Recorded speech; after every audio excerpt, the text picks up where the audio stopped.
Yung mga kaibigan, dito tayo sa kanto kasi nga ang dami nagpapatugtog. Tinatamad ako mag voice over sa mga unang linyadang babanggitin natin sa bidyong ito. At ayaw ko na may ipakita yung pagmumukha ko kasi nga bagong gising ako. Kasi sobrang pangit ko talaga pag bagong gising. Kailangan nakaligo muna talaga ako. Baka may magtanong kung palaya namin to. Hindi to sa amin ha. Nakikitambay lang ako dito sa kanto.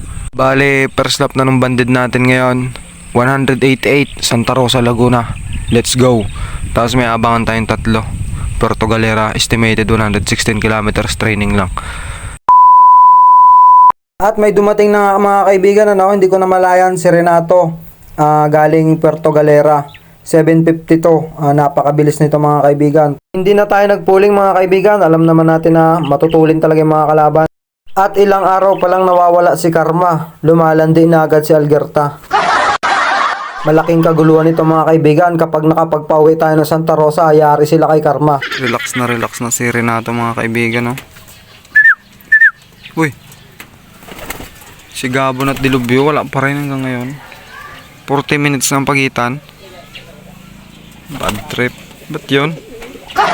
Grabe mga kaibigan, 3 oras na. Wala pa rin si Gabon at si Dilubyo.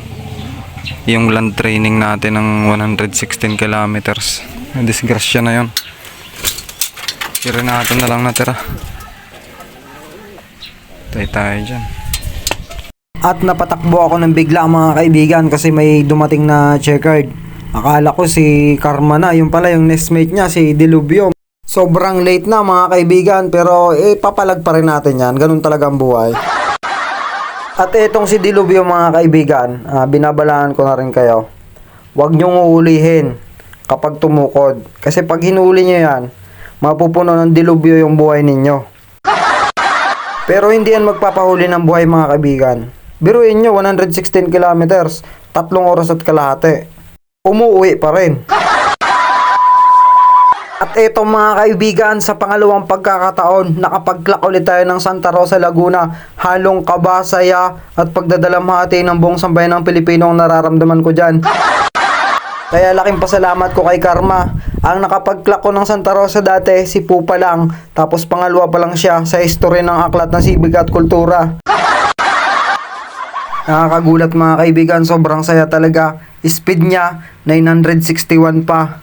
At ang pinakamalupit pa doon, nakikipagbugbugan pa sa kabit ni Algerta. Grabe mga kaibigan, makakaranas na tayo. Makakapagkarga na tayo sa Quezon City. Second lap, sana makapadulo na tayo ngayon. At pinasok ko na rin mga kaibigan yung loop ko, inawat ko na. Kasi talagang grabe yung pukpukan nilang dalawa, yung kabit tapos yung legal na asawa. Ayan kawawa naman, di siya makapagpahinga ng maayos kung hindi ko awatin. Sabi ko sa kanila, kapag tuloy-tuloy ang pag-aaway ninyo, baka ipabarangay ko kayo, konsel si Papa. Etong pinakamatindi mga kaibigan, kakauwi lang ni Gabon, naunahan pa nung Santa Rosa natin. Akala ko hindi na uuwi, kung ano-ano naisip ko, baka nasakbit na ganon. Talagang talaga ito, extreme long distance, diba?